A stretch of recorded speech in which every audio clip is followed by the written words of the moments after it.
இருந்தாலும் சரி, எந்த கட்சியில் இருந்தாலும் சரி, கட்சியில் எந்த பொறுப்பில் இருந்தாலும் சரி, ஜீரோ டாலரன்ஸ். அதை நாங்கள் ஒரு துளி கூட ஏற்றுக்கொள்ள மாட்டோம். எந்த பொலிட்டிக்கல் பார்ட்டிக்கும் வெறுப்பும் இல்லாத ஒரு இடமாக தான் கல்வி நிலையங்கள் இருக்க வேண்டும்.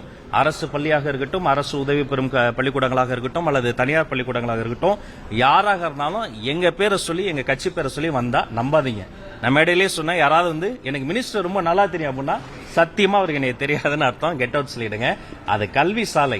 அங்க குழந்தைகளும் பெற்றோரும் ஆசிரியர் பெருமக்களும் மட்டும்தான் அங்க வரணும். அவங்களெல்லாம் நீங்க பிரைமரி ஸ்கூல்லே எடுக்காதீங்க. அதுக்கு பதிலாக தன்னம்பிக்கை வகுப்பு, தமிழ் வகுப்பு, மாணவர்களுக்கு தேவைப்படுற லீடர்ஷிப் கிளாஸஸ், அதை போன்ற சப்ஜெக்ட் மேட்டர் எக்ஸ்பர்ட்ஸ், அதை போன்ற மனிதர்களை உங்களுடைய கல்வி சாலைகள்ல நீங்க வளம் வர வைக்கணும்னு கேட்டுக்கிறேன். சார், எல்லாமே ஆன்லைன் சொல்லிருக்கீங்களே சார், என்னென்ன விஷயங்கள்லாம் இப்போ ஆன்லைன்ல மாறப்போகுது ஜூலை ஃபர்ஸ்ட் வீக்ல, அதை பத்தி கொஞ்சம் இல்ல, அந்த டெக்னிகாலிட்டிஸ் பின்னர் தெரிவிக்கப்படும். ஓவராலா சொல்லணும்னா அதுக்கு முன்னாடி பல தனி மனிதர்களினுடைய தாண்டி தான் அவங்க இந்த ப்ராசஸ்க்குள்ள வர முடியும். அங்க இருக்கக்கூடிய லோக்கல் அத்தாரிட்டிஸ், அதுக்கப்புறமேட்டு அவங்களுக்கு மேல இருக்கக்கூடியவங்க, அப்படி புரோட்டோகால் படி பல இடங்களை தாண்டி வர்றதுக்குள்ளார அதுவே ஒரு டைம் எடுத்துரும். அது மட்டும் இல்லாம ஏதோ ஒரு இடத்துல யாரோ ஒருத்தங்க அதை அவர்கள் மிஸ்யூஸ் பண்ணக்கூடிய வாய்ப்பு இருந்தது. முழுக்க இந்த சிங்கிள் விண்டோ சிஸ்டம் கொண்டு வந்ததன் மூலமாக யாரும் எந்த இடத்துலயும் ஒரு லீக்கேஜ் இல்லாத ஒரு சிஸ்டத்தை நம்ம அச்சீவ் பண்ணியிருக்கிறோம். சோ இது மூலமா என்ன ஆகும்னா, அவங்க தேவையில்லாம யாருக்கும் காசு கொடுக்க வேண்டாம். அந்த சுமையை மாணவர்கள் மீது கட்ட வேண்டிய ஒரு தேவை இனிமே வராதுங்கிறத நான் தெரியாது. சார், அங்கீகாரம் பெறாத பள்ளிகள் செயல்படுறதுக்கு நம்ம அனுமதிப்போமா, இல்ல அந்த பள்ளிகள் மேல் நடவடிக்கை எடுக்கப்படுமா? என்ன இவ்வளவு தூரம் பண்ணிட்டு அவங்க முறைகேடா பண்ணா விட்டுருவோமா? நாங்க அவங்களை ஃபெசிலிட்டேட் பண்ணிருக்கிறோம். அவங்களுக்கு தேவையான விஷயங்களை சாத்தியப்படுத்தி கொடுத்துருவோம். லீக்கேஜ் இல்ல. அவங்க வேற எங்கேயும் போயிட்டு எங்கேயோ லஞ்சமோ லாவணியமோ தர தேவையில்ல. பதிலுக்கு அவங்க ஒண்ணுதான் பண்ணணும். என்னது?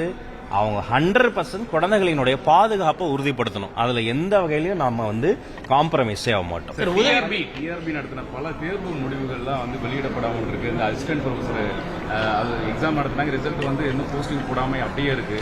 ரெண்டாவது, இந்த பிஆர்டிஸ்ல 2023 ஒரு செட் ஆஃப் பிடிஸ்க்குலாம் அப்பாயின்மெண்ட் கொடுத்துட்டாங்க. 2850 பேர் போட்டாச்சு.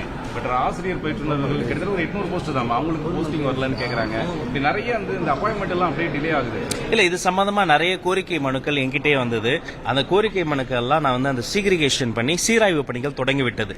சம்பந்தப்பட்ட இயக்குநர்களோடு நாங்க பேச ஆரம்பிச்சிட்டோம். சில கிரீவன்சஸ் மீட்டிங்லாம் ஏற்கனவே பேசப்பட்டு ஒரு ஸ்டேஜ்ல இருக்கு. அதை நம்ம இப்ப ரீஸ்டார்ட் பண்ணி பேசி அந்த கிரீவன்சஸ் மீட்டிங்கோட அடுத்த லெவலுக்கு போறோம். சில பிரச்சனைகள் நீதிமன்றத்தில் இருக்கு. அது நம்ம நீதிமன்றம் ஒவ்வொருத்தரா பள்ளியில் அதிகமா கட்டணம் வசூலிக்க நீங்க கம்மி பண்ணி வாங்கணும் சொல்லிருக்கீங்க. ஒருவேளை அடுத்த ஆண்டு அவங்க கூடுதலா கட்டணம் வசூலிச்சா அந்த பள்ளி மீது ஏதாவது நடவடிக்கை எடுக்க முடியும்? கண்டிப்பாக அதை டிரான்ஸ்பரண்டா போடணும்னு சொல்லியிருக்கணும். நிறைய இடங்களை போட ஆரம்பிச்சிட்டாங்க. இன்னும் நிறைய இடங்களை போடலன்ற கம்ப்ளைண்ட்ஸ் வருது. ஒரு விஷயத்த நம்ம சொல்லும் போது அதை அவங்க முழுசா பிராக்டிஸ் பண்றதுக்கு ஒரு சின்ன டைம் எடுக்க தான் செய்யும். பட் கட்டாயமாக அவங்க அதை போடலாம், நம்பி போடலாம். இது போறது மூலமா என்ன ஆகும், அவங்களுக்கு இன்னும் நம்பகத்தன்மை அதிகமாகும். அவங்களோட என்ரோல்மெண்ட் ரேஷியோ எந்த வகையிலும் பாதிப்பாது. இப்போ நீங்க அரசு பள்ளியை எடுத்தீங்கன்னா 100% டிரான்ஸ்பரண்டா இருக்கும். டேஷ்போர்ட்லயே கொண்டு வந்துருவோம் நாங்க. அதே மாதிரி தான் இதையும் நீங்க அவங்க பண்ணுங்கிறத நான் கேட்டுக்கிறேன். காலை உணவு திட்டம் விரிவாக்கம் அறிவிக்கப்பட்டிருக்கு சார். இந்த அளவுக்கு மாணவர்கள் நல்ல விஷயம் தானே. அந்த ஒரு குழந்தையினுடைய இதயத்தை தொட குறுகிய வழி வயிறுங்க. இது ஜப்பானிய பழமொழி சொல்லுது. அதனால காலை உணவு விரிவுபடுத்தப்பட்டதற்காக மாண்புமிகு தமிழ்நாடு முதல்வருக்கு உங்கள் மூலமாக நான் நன்றி தெரிவித்துக் கொள்கிறேன். தமிழகத்தில்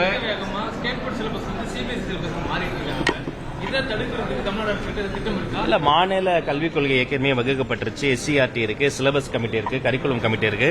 பல